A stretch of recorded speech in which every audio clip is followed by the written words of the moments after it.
Yesterday, an old Vernon Howard student was passing through town, and he had a couple of hours left before he went to the airport.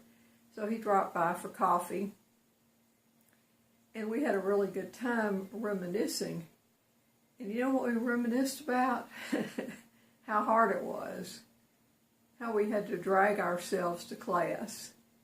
How we had to force ourselves to be obedient to what Vernon Howard wanted us to be obedient to, which was the truth first, last, and always. When he said the truth, he meant Jesus. Someone told me, they said every time Vernon talks about truth, he's really talking about Jesus, the Christ, the esoteric Christ, the Christ consciousness.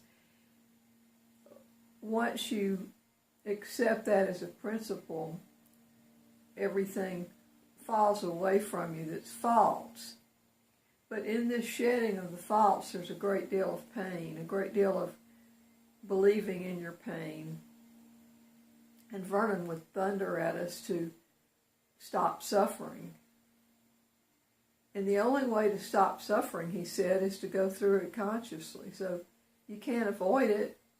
You can't put on one of these and sally forth out into the world and expect people to accept your true self. The true self has to go through the crucifixion of the ego. It has to descend into hell and has to rise the third day. And this is not done by listening to a talk on non-duality online. I pretty much parted company with that. I've returned to my esoteric roots. And the root is I am. Nisargadatta spoke of I am. Ramana Maharshi spoke of I am. But my teacher, Vernon Howard, spoke of I am in English, in American English. He hated fancy words. He thought it was putting on airs to use Indian terms when we didn't speak the language and we'd never been to India. So I found myself sitting with an American mystic, and the friend that was visiting with me yesterday had studied with him too. He came from a different state, but he lived out there for a while in Boulder City, and it was really harsh. The students made it hard on the visitors, and Vernon used to tell them, don't be so hard on the visitors, but it was like being hazed. They had a giant yard sale every year, and I went out about 3 different times. I didn't go out every year, but it just almost killed me because they would pile on the work, the locals, they would pile the work on the visitors, and then they would go off and do something else. What did I learn from that? I learned exactly what Vernon Howard wanted me to learn, that I was burying my pain under a false appearance, under a fake smile. He wanted us to get to the bottom of the issue. And the bottom of the issue is that the ego comes from hell itself. It comes from darkness itself. There's no way to put a pretty face on the ego. It doesn't have one. That's why the disciples, one of them said, as for me, I die daily. We have to die daily to the ego in us that doesn't want to suffer consciously.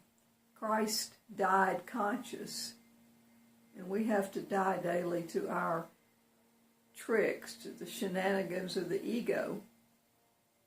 Christmas is a time when the worst negativities are brought up to the surface, because we've all suffered losses, we've all have sorrowful memories, and we're told to go out and be merry, and yet we're damaged machines. We can't just go out and have a good time. We're not capable of that. So I just sort of get paler and quieter during the holidays and try to keep a very low profile, because commercialism is made up of dark forces. The dark forces have to tell us that we need them, and we don't.